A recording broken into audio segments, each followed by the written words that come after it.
we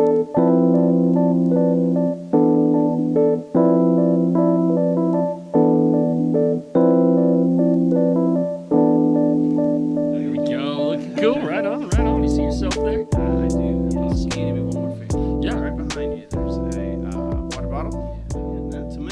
Thank you. Okay. We'll just raw dog this, man. We'll just kind of just. Let's just let it flow. Yeah, let it Improvise. flow. If anything, I'll just kind of. We'll see what works on this and Yeah. how to adjust from here. So, Yeah. Sounds like a plan. as you know,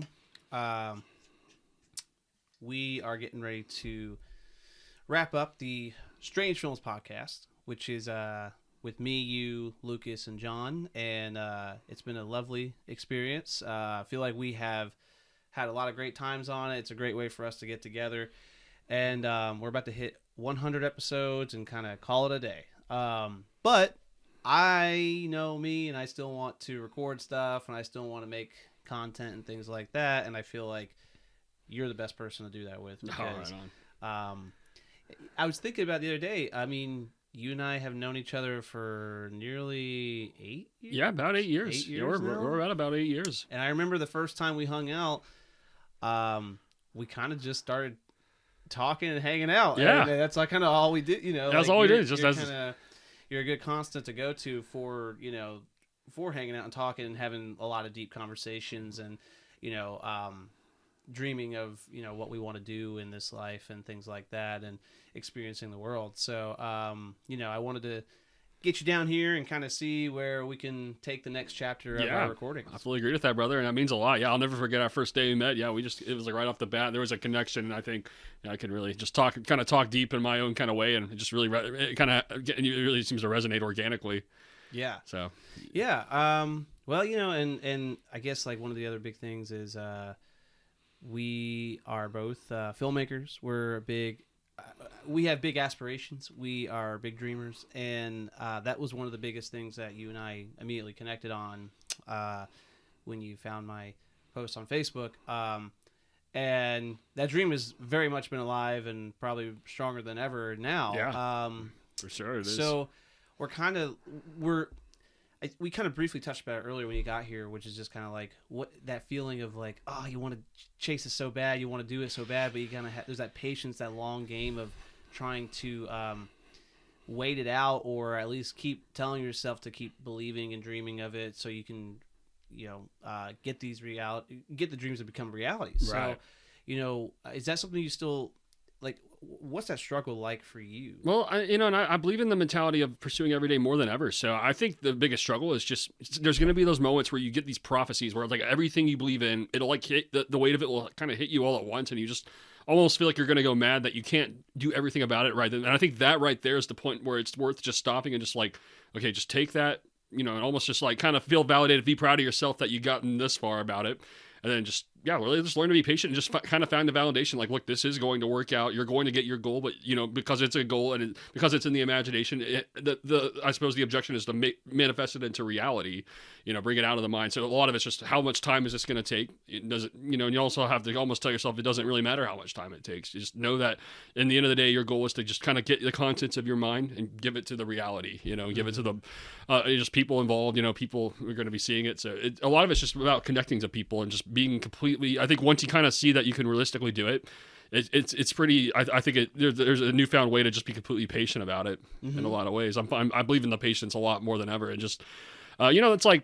Maybe a lot of what discourages people is like feeling like they have to hurry up once they kind of get these ideas. But sometimes you can get the idea, and then it's like, well, that jolt is enough. It's like that jolt just kind of has to be calmer from there, really. Mm-hmm. Is what I'm kind of realizing. Just be patient. Just know that you'll get your goals. It may take months, it may take a year, but it's like you just have to kind of find a way to slow down for yourself and not go mad that you can't like get your prophecy out right away. Yeah. And do you think it's important to kind of realize or to understand that your own terms of success or living out your dreams, or whatever way you want to kind of call it, is kind of your own way of doing it's that your own versus like what people think when you say, oh, I'm a filmmaker, and they're like, well, you're not in Hollywood or whatever. The terms of what success and these dreams are and things like that aren't the glamour that everyone kind of automatically jumps to. I don't believe in that at all, because I believe that, because I believe a lot of the artists I like the most are, and they're also the ones that are never going to brag about this really, but a lot of them just like to stay home whenever they're at their most popular and their most successful. Like a lot of my favorite bands, a lot of my favorite filmmakers, artists, like they never really left home. They kind of found their foundation on simplicity and almost preferring a countryside atmosphere over like an urban atmosphere. And I find I'm big time one of those. Like I really love, being near the mountains around here in Tennessee. I really love all that about it in every sense of the word, because I believe that's honestly where I get my most inspiration creatively in a lot of ways, just simply smelling the air, the river, taking in the rivers, the trees, and the simplicity of that, just the elements of nature in general, I believe are meant to guide a person to their greatest way in a big sense. Mm-hmm. Yeah. I believe in that. I've always wanted to say that if I, whatever my making it, being, like terms of if I could have it see the way I would love to envision my life is just to basically keep doing what I'm doing, which is making movies and telling stories, making content, dabbling into art of all genres, of all mediums, and having my family and having a peaceful home life. That's what I want. I just want my house and my family and my friends dear close to me around, and to be able to enjoy life, go out to the mountains or take that vacation to go visit a city I want to see, do those kinds of things. And I think if you're able to find what works for you in terms of both of those aspects of creativity and, sense of normalcy life or whatever that is, I think that's a pretty good thing of success. I think that's so a really too. Beautiful life. I think so. I would love to really be not that I don't have that now. I have a great foundation. I'm very blessed. I feel very inspired by life and how I count my blessings every day. Let's just say that. And the fact that I'm able to tell stories and things like that, I think that's awesome. But to take it to another level where you've got a lot of people really supporting you, and you kind of have like more of like, even if it's like a Kevin Smith or a cult following, kind of a fun like indie following, like that's more than enough. That's the dream. I feel like to have that cult following, and in every sense of the word, like to be that director where it's like you have that filmography under you, and you have all these people that look at you as a great artist. And then on the personal side, it's just to live the life that you want to have, And again,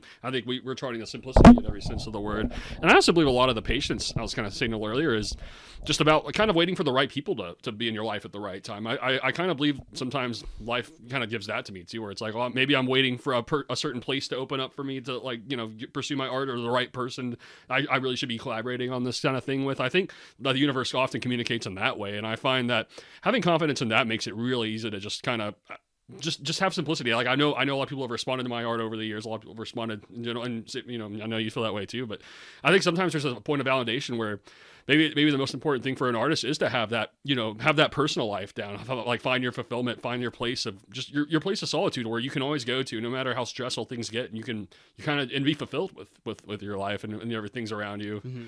I think that's the most important thing for a creator to have. And that's why all the movies I love most have guided me on the end. It's like, wow, it is important to cater to that, your personal life, maybe more than anything, if you're a creative. Mm-hmm.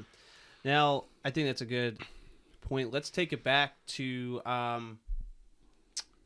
I guess probably about 10 years for you as well. I mean, when was the first movie you made? I know besides like home movies and stuff, Hidden Places, right? Yeah, Hidden Places. What year did you? Yeah, I did that in 2017. Yeah. Okay. Yeah. So you're coming up on 10 years of doing that. I'll be 10 years next year with There's Something Down the Road. Yeah. So with I always do try to think, or like remind, I guess like I think about sometimes going back and not before I even made that first movie, where I was, who I was, and trying to even think of like how to make a film and things like that. And now with everything that's happening, to present day and all the stuff that we have, like you said, you kind of have gotten some, validation from your art or things like that. People have responded to your art over the years. Could you imagine how your journey as a filmmaker, before you made Hidden Places, did you have a sense of kind of anywhere it was going to go, or did you kind of just like blindly was like, oh, just give it a shot? I think it was a big time like blind give it a shot. I think it was like a years of like maybe dominating my own stage fright to do it in a lot of ways, because I know I technically wanted to make movies from a much younger age, but I think a lot of it was I just didn't have the courage to really go about it in a certain way. And I think I finally found that courage, and then it's like when I did that, well, things just started aligning in my life. Like seriously, meeting you and meeting like a lot of other people along this journey, I think I realized that making that kind of got me there in every sense of the words. And then I think that got me to the next level, and a few years later I kind of got to that ability of okay, I got some short films, and then somewhere along the way I wrote this feature-length story that I'm currently pursuing, Reverie. I wrote that back in 2021. Like, kind of, I think a lot of this was just kind of like my ultimate intuition, my ultimate summation of just everything I kind of found over the past 8 or so years and all of this. I think that was a big turning point around the late 2010s where I made a short film, and now it's like suddenly the right people are kind of in my life. Maybe the people I've been subconsciously wanting to meet for about most of my life. I always maybe just like felt a little lonely about my passion of film, and maybe I think I'm just always waiting for maybe people to just fully accept the, I guess, scope of who I am with all of this. Mm-hmm.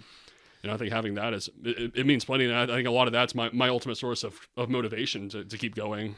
Does it drive you kind of crazy too, though? Yeah, of course it does. I mean, madness is part of it. You get tunnel vision with everything. Yeah. You get obsessed with this. I mean, even, podcast stuff, like whenever I was totally into doing weekly podcasts, when you get locked in on a project, when you get locked into an idea of a story, it drives you kind of crazy because you kind of feel like you're obsessed with it. Yeah, you're obsessed with it, and you want to just make it. Maybe you want to be perfect in your own way. Things like that. I never imagined when I made There's Something Down the Road, I had no idea what I was getting myself into. I just knew I wanted to make a film, and I learned some filmmaking techniques and about filmmaking in college, and it was kind of my film school in a sense, but so I did have some experience under my belt, but I didn't realize what I was tapping into when I made There's Something Down the Road, and then when I premiered it, and then after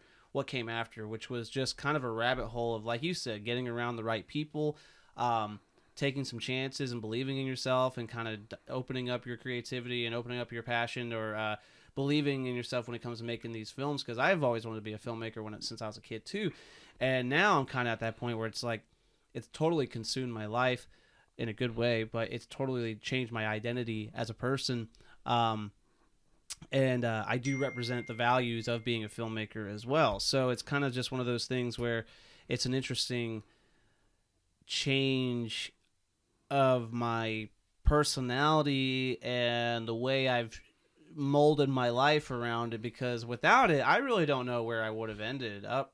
I'm sure I would have been okay, but I don't know what I would have grasped onto to kind of find the passion of something in my life. Keep it going. Yeah, I hear that, because I think that film is like a whole language of just it's like there's like a calling there that like can really speak to you, and then like there's like a lot of patience that instills in you, a lot of all that. But I think that film really just you could say, like, you're talking about change and all that. I kind of feel like film is a way where you can kind of maybe there's something in me that wants every day to feel different. And I think film is almost the way I kind of get there in a very odd sense. I think that every day I hone in on like different films and like just different categories of films, maybe what resonates for the day. And I think I get a thrill in itself just out of the fact that it's different than yesterday. I get a lot of excitement of every day feeling like a completely new day. Like, I don't know about you, but I kind of feel like I never want the days to feel repetitious. And I think that's maybe film kind of gives me a big time escape on or maybe a big confirmation that every day can be different for a person.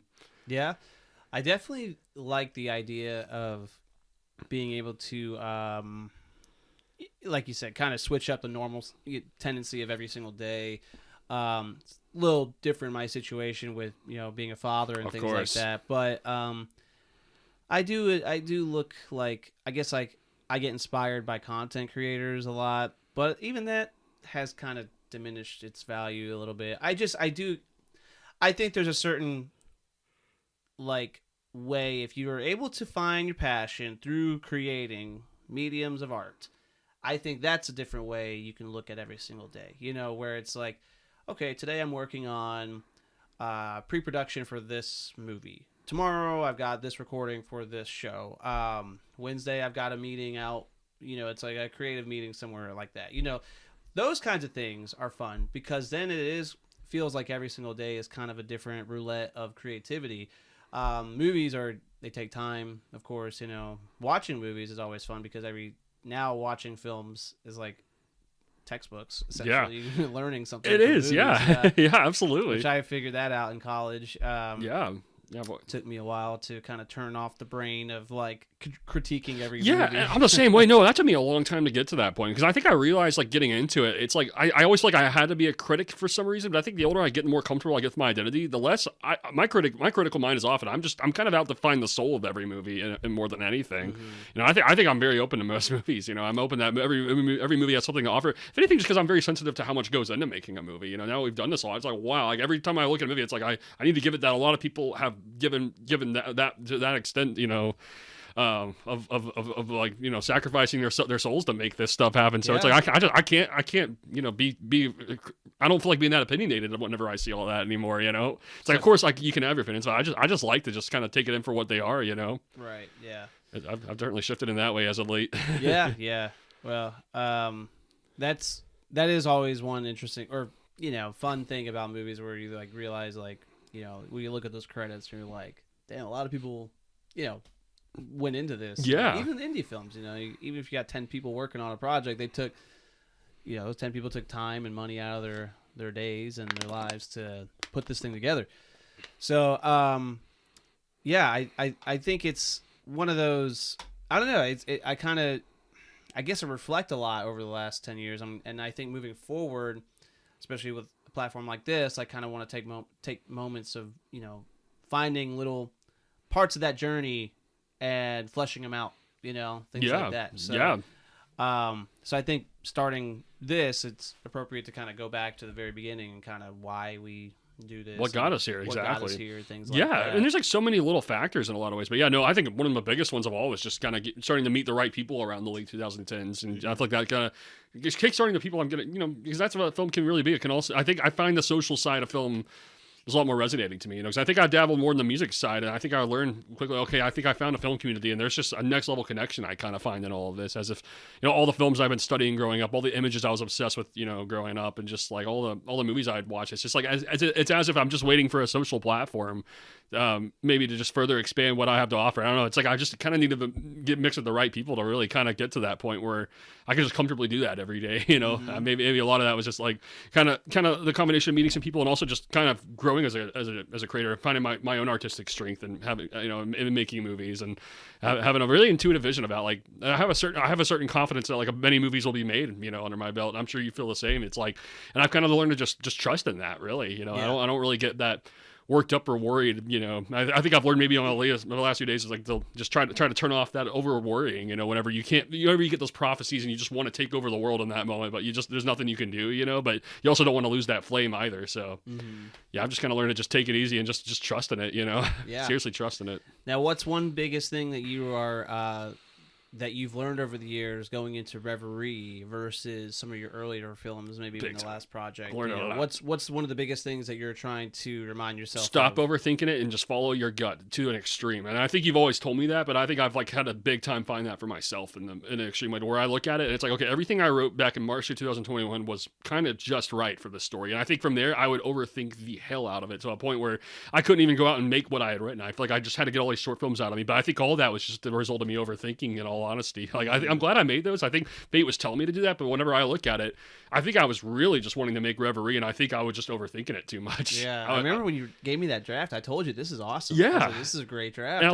I believe in it so much right now. Yeah, it's weird, isn't it? I think you wrote 2 or 3 more drafts of it, and I was like, changed it up too much. Yeah, I was like, I have no idea what you're trying to do. I was just getting a little scattered. I think I had a prophecy that was a little too good, and I think I somehow needed a few years to 100% just get eye to eye on what I was onto. And I'm like, okay, everything I was saying was just right, really.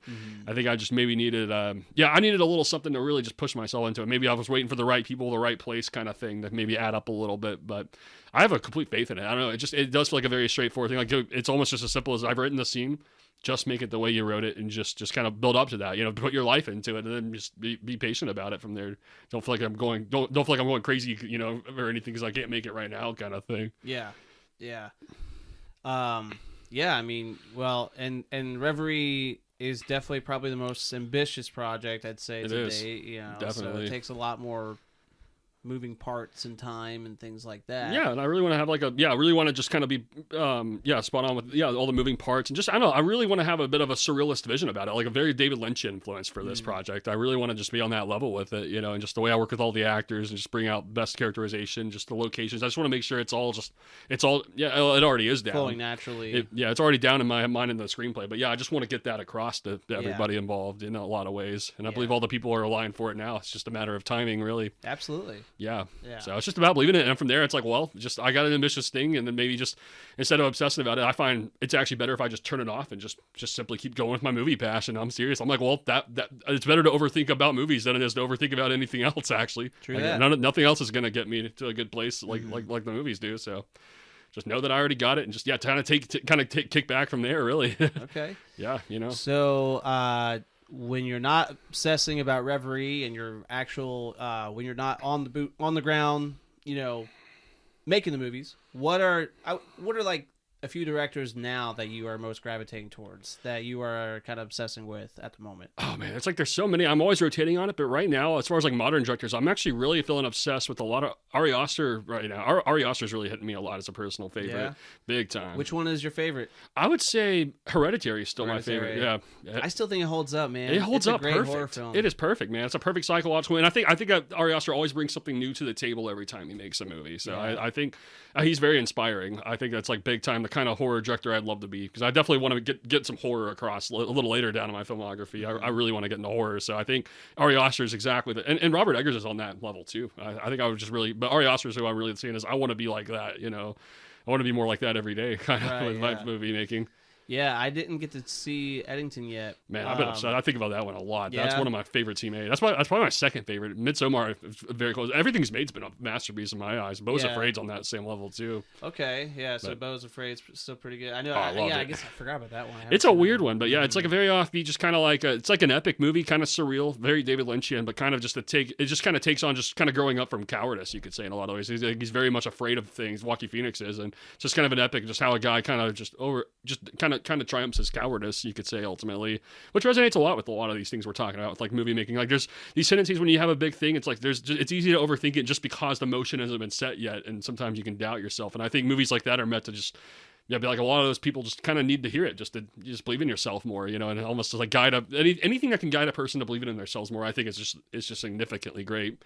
I really believe in those movies doing that, and I think maybe a tool that movies have that are so great is that it's just uniquely perceptive on the world. There's just no one's pointing a finger. There's no judgment about the world of film. I feel like at its purest, it's just meant to be a place where it's just meant to be a mirror for humanity. I think it's great. I think that's great. Because movies do a great job of kind of shedding light on a certain feeling or emotion or a topic or a place or or a scenario that you may have not ever thought of.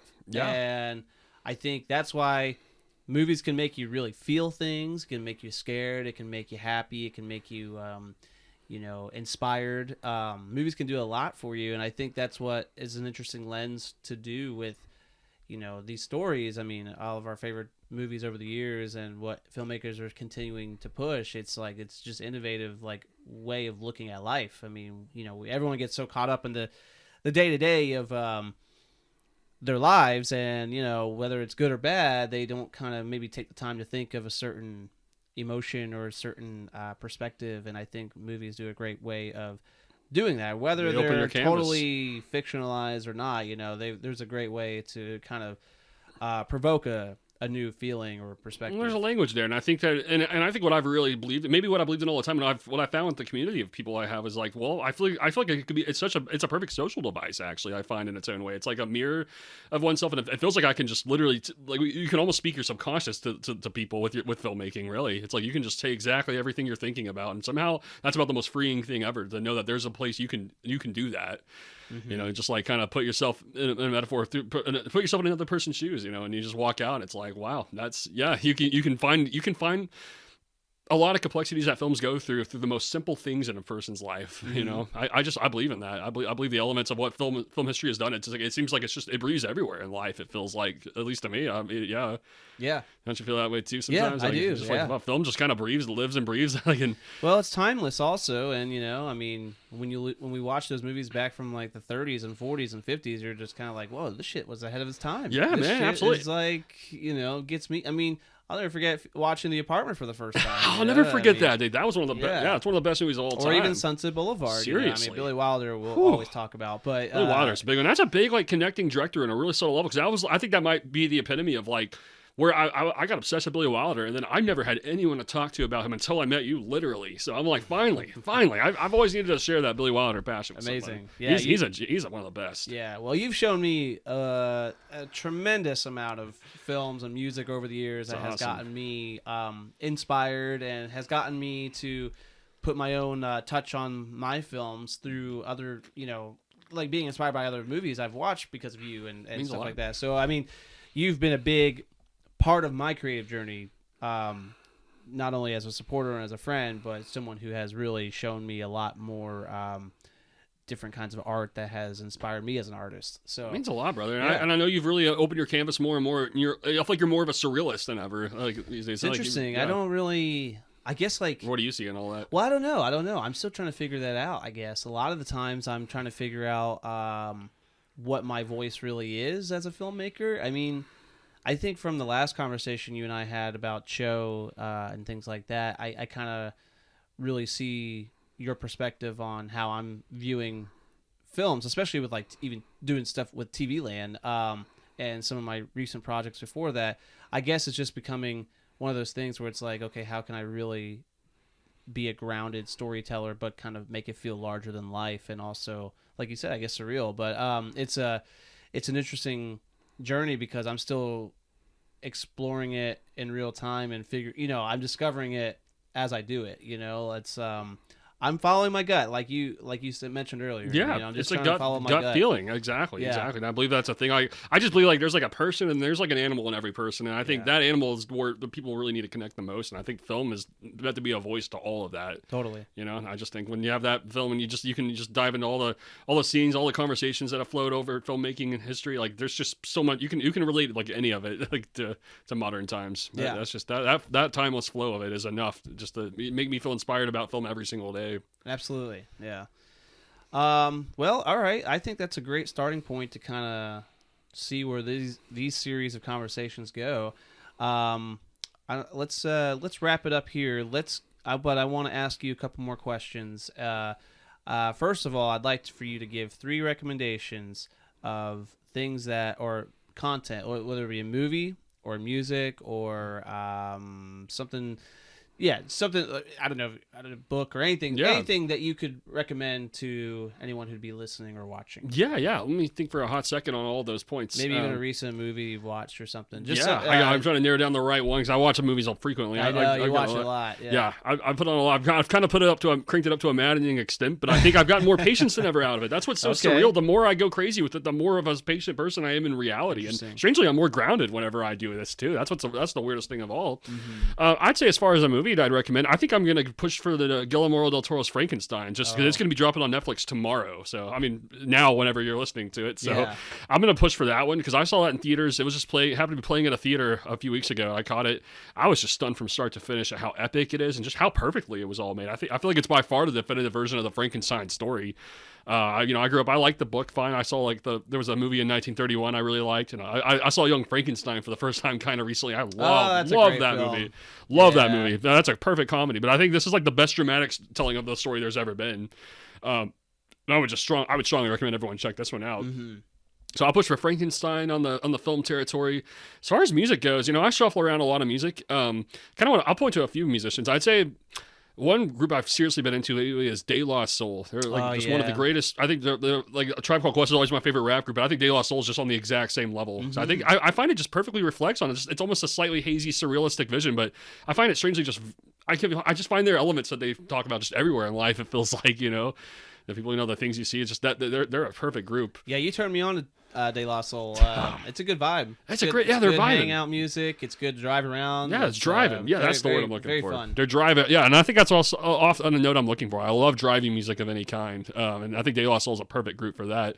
Yeah, I've also been pulling out the guitar a lot, and I feel like as far as like guitarist goes, I've been obsessed with Neil Young lately. I mean, obsessed. So I'm always gonna push people like to deep dive into all of his '70s albums because it's like, I mean, he's a one of a kind genius at playing and lyrics. And I think what I like so much about him is like sometimes I get in those Bob Dylan moods, and it's like, dude, I think there needs to be a poet about that almost, and it feels like Young is that in every sense of the word.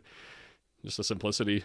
Oh, she cut out. That's okay. Keep going. Yeah, the simplicity I think he gets across in all of his albums. And I feel like I'm hearing I think more than ever I can relate a lot of his outlook, just maybe a lot of what I've found in all of this. Maybe like a naivete. I sense a very naive kind of person, kind of finding his way in the world, like a Canadian moves to California and just getting mixed in with a bunch of people, and just kind of finding. You're almost like throwing yourself into something, and then you're almost growing from your own naivete along the way. Like I know we've talked in our time. Like, don't you ever feel like a lot of these things are meant to challenge your naivete a little bit? Yeah. I feel that way big time, and I think a lot of it is I like to have my naivete challenged every day, to where I feel like I know something that just more open minded. I don't want to I feel like I just, for the sake of being a big time storyteller, you just want to feel like you could take on all scopes, all ranges of light and darkness. In every sense of the word. And I feel like maybe there's a strength and a excitement about that. Just to get excited about just telling dark stories. Just feeling whimsical about darkness. I think that's what I'm ultimately getting at. I think that one of the best places to be maybe it's somewhere I've always wanted to be. Is I just want to be whimsical about like dark subject matter. I want to be whimsical about everything. I find, and film is I think the best place you can do that. Yeah, I think it's a gold mine of a TV land. It's definitely, there's a dark lens around it, but feels very whimsical. Kind of feels like exploring a part of your character's like self, as far as trying to find some good. There's a piece that you're trying to find. Yeah, of some sort, yeah, but yeah. There's definitely some darkness around it. There's like a darkness, but it's like ultimately you can almost like it's almost like it starts off as like, oh, this feels like a dark environment, but then it's like it almost begs you to look at how the person's freed from it too. There's a free spirited kind of person inside of all of this, and maybe that's like the way you can get to that free spiritedness is to kind of embrace some darkness and in reality, and and retain a whimsical way about it. That's probably the biggest thing I've learned in like the past 10 years. Yeah, just don't stop being whimsical about these things in life. Yeah, absolutely. Okay, cool. So Frankenstein, Neil Young. Did you give a third? Yeah, I did. Yeah, De La Soul. De La Soul. Yeah. Okay, cool. Yeah, those are great picks, man. And the last thing, if you just based off of our conversation of today, which is basically the idea of where you were in the beginning of becoming a filmmaker and to where you are now and to where we're going to continue going, if someone was in your shoes or my shoes and they're thinking about becoming a filmmaker, or they were they have dreams of creating something, what would be your advice to them? All I can say is to follow your gut instinct. Don't maybe don't fall into the trap of overthinking it. Maybe just believe that your idea is already there, and it's all about pursuing it from there. Really, maybe don't get. I tell you that from like years. I've made the mistake of just I've got the perfect vision, but I just maybe I'll let one little simple doubt kind of just over dominate me too much, and I'll shove it off for years. And I think that's a common thing for artists to do. So all I can encourage is if you have that big dream, that big scope of vision, just pursue that. Don't stress about like the what ifs, like things that can't be done right away. It's like you just can't stress about it. Just always put your heart and soul into moving that forward rather than running away from it. Yeah, that's the best thing I could say. Amen. All right, man. Well, cool, man. Thanks for doing this with me. Yeah, man, absolutely. I feel like we can cover a lot of ground in some future conversations. I think ideally, the way I'm seeing this is we could talk a lot. We can deep dive a lot into filmographies of directors, of certain themes of movies, for that. Certain things that we do as filmmakers, certain topics possibly. We could get into the kind of the nitty gritty parts of filmmaking. From pre-production to actual production, post-production, things like that, and kind of just really, trying to be honest about kind of how we're dealing with life and kind of figuring that navigating life while we're also trying to be artists. Yeah, I'm trying to be artists, exactly. So, yeah, navigating life, and yes, I think a lot of it's just like finding finding like elements. Again, I think part of that whimsical way is like you just find elements in life that like kind of meet a lot of what the film's already has, and it's like a lot of it's just kind of like I think a desire to just kind of like maybe stand apart from maybe like just follow that naive instinct and like kind of like just to fully embrace the growth that inside of all of that. I think that's the best thing a filmmaker can do in the journey. Mm-hmm. Yeah, and even doing stuff like this is kind of a naive way of just starting, but it gets us there. It gets us there. I'm like, but I love it. But I noticed that like a lot of people like that. Well, I start to just think, well, I'm just thankful they threw themselves out there. Like a lot of people, like if it seems naive to them, it's like, well, it's nice that someone there was that guy could be a voice for other people. Yeah, absolutely. So cool, man. Anything else you'd like to finish up with? No. I think I'm good right there. Let's see where this takes us, and then we'll definitely. I'd like to do some more of these if you'd like to. Yeah, I like that. All right, like right that. on, man. Well, if you're watching or listening, thank you. This is definitely just something new that me and Blake want to continue trying to pursue. I think me and Blake have always had very, very, very much in-depth conversations over the years, and I think me and him are not afraid to have those conversations. Yeah, we'll just go all in and relate to subjects and things like that, and geek out about fun stuff also. Yeah. So, cool. All right, Blake. Thank you, and let's go jam out to some music. Yeah, let's jam it. All right. Sounds great, brother. See ya.